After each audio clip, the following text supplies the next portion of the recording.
The Galactic Concordance had 3 absolute rules: never anger the Vrel, never cheat a Thoraxian merchant, and never, under any circumstances, recruit from Deathworlds. Anna sat in the sterile white briefing room of the GCS Infinite Horizon, watching the holographic display flicker through images of charred planets and twisted metal. Commander Zexthor, a towering reptilian from Kepler 442b, gestured at the wreckage with one of his forearms. "This," he hissed, his translator rendering his words in flat galactic standard, "is what happens when species engage Deathworld environments without proper preparation. The Kryn expedition, 47 souls gone. The Pellucid survey team, 32 presumed dissolved in acid seas. The Vanguard initiative—" "With respect, Commander," Anna interrupted, leaning back in her chair. "I've read the files. 3 times, actually. Every cadet from Earth has to." Zexthor's pupils contracted to slits. Around the table, the other department heads shifted uncomfortably. Kivin, sitting beside Anna in his crisp academy uniform, kept his expression neutral, but she felt his knee press against hers under the table.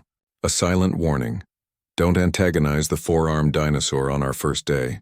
"Then perhaps," Zexthor continued, his voice dropping to a dangerous rumble, "you understand why your presence aboard this vessel concerns me. Humans, from Earth, a Class 12 Deathworld." Anna met his gaze without flinching. "And yet Earth has been a Concordance member for 43 years. We've had representatives on every major expedition since the Andromeda Initiative. Our survival rate on hostile world missions is actually 17% higher than the Concordance average. 17% higher than species who evolved on civilized worlds," interjected Dr. Millifax, a gelatinous Aquion whose translucent body rippled with what might have been concern. "You do understand the difference, yes? Your planet has carnivorous megafauna, geological instability, weather systems that generate city-destroying vortexes, and oceans filled with apex predators that predate your spaceflight by millions of years." Kivin finally spoke, his voice calm and measured. "Our planet also gave us pattern recognition, threat assessment, and adaptability.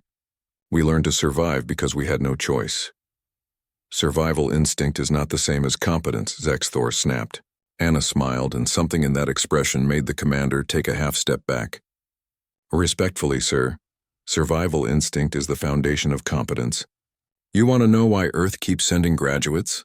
She stood, walking to the holographic display. With a gesture, she pulled up a new file. "Mission 447 Gamma, the Helio 7 Geological Survey. Do you remember it?" Zexthor's silence was answer enough. 6-person team, Anna continued. 2 Thoraxians, 2 Vrel, 1 Keplerite, and 1 human, Dr. Sarah Chen. When the supervolcano beneath the survey site went active, the non-human members initiated emergency evacuation protocols. Standard procedure: leave the equipment. Save yourselves. Dr. Chen had 17 seconds to make a decision. The hologram showed a small figure in an environmental suit, standing at a junction between 2 corridors as orange emergency lights flashed. "She went back," Kivin said quietly.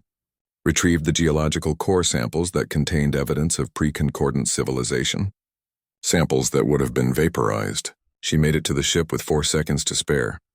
"Reckless," Dr. Millifax burbled. "Foolish. Statistically, she should have died." "But she didn't," Anna said, "because humans don't calculate acceptable losses when lives or invaluable data are on the line. We calculate how to win." She turned back to Zexthor. "You're afraid we'll die on your watch. That's reasonable, but we're afraid of failing when someone needs us. There's a difference." The commander's claws clicked against the table's surface. For a long moment, no one spoke. The Infinite Horizon hummed around them, its engines preparing for the jump to the Shade Nebula, a region where 3 previous expeditions had vanished without trace. Finally, Zexthor's posture shifted, something that might have been respect entering his stance. "Your academy instructors sent glowing recommendations. Both of you. They say you're fearless." Anna shook her head. "No, sir. We're terrified. Earth taught us to be afraid of the right things." "And what," the commander asked, "are the right things?" Kivin stood beside Anna, his hand moving to rest on her shoulder, a gesture of unity, of shared purpose. "Inaction, incompetence, letting fear make our decisions for us. Those are the things we learned to be afraid of, Commander." Not danger itself. Never danger itself. Zexthor studied them both, his ancient reptilian eyes seeing something that transcended species. He had commanded vessels for 3 decades, had watched countless civilizations rise to the stars, each one shaped by the world that forged them. The Vrel from their paradise gardens, the Thoraxians from their crystalline hives, the Aqueons from their peaceful depths, and then there were humans. Climbers from a world that tried to kill them, swimmers in seas filled with nightmares, builders in the path of storms, a species that looked at the universe's hostility and said, "Yes, we know. We're from Earth." "Report to Engineering Base 7, Zexthor said finally. "Chief Corax will assign your stations.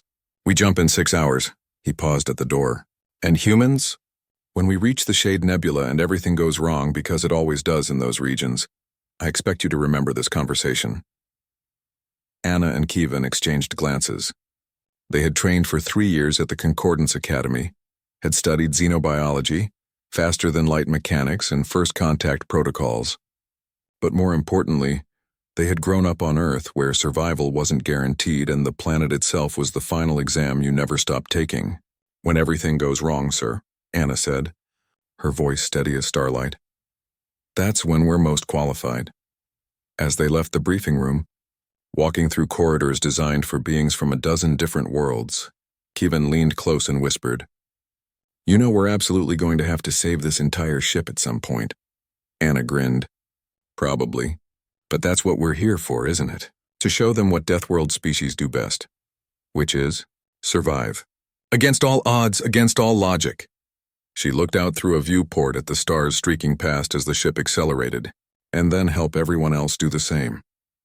The infinite horizon jumped to light speed, carrying its crew toward the unknown, including 2 humans who had been forged in Earth's crucible and emerged not as victims of their world's hostility, but as champions of its most important lesson: when the universe says you can't survive, you prove it wrong.